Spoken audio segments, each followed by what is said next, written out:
Sorry to have to call you, mate. I know it's your RDO, but we're really short-staffed and I'm going to need you to come in. Perfect timing. Can you take this up to PC? Stop there. Stop. Stop. Stop.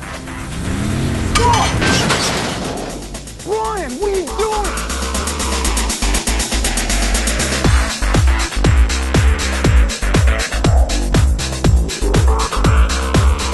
What the hell's going on? I don't know, I just got dizzy, I'm sorry. What's wrong with you, mate? I don't know, I'm not feeling too good. I must have blacked out or something. You obviously can't drive. Max, you right to drive? Yeah, sure. Scoot over and let Max drive. Now I want you to get this lot up to base 60 and then help the guys unload at 73. You're not going to drop anything, are you, Brian? I'm not going to drop anything. All right, come on, move! I can get someone else to help if you like. No, I can do it.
Brian, look out!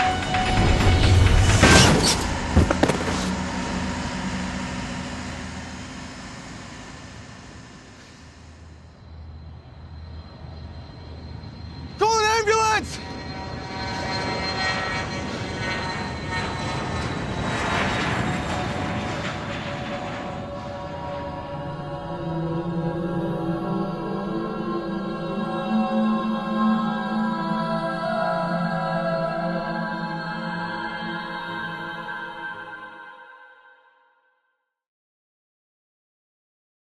In this case, it's clear that the organisation doesn't have an adequate safety culture and isn't applying a proper damp.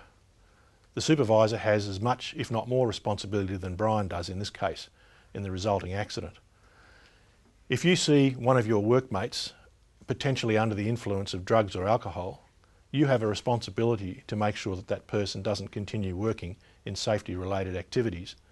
And if that person does do so, you have a responsibility then to tell your supervisor that you believe your workmate could potentially be operating under the influence of drugs or alcohol. You might think that's ratting on your mates, but in fact you might be saving them from serious injury or injury to another person, another workmate of yours.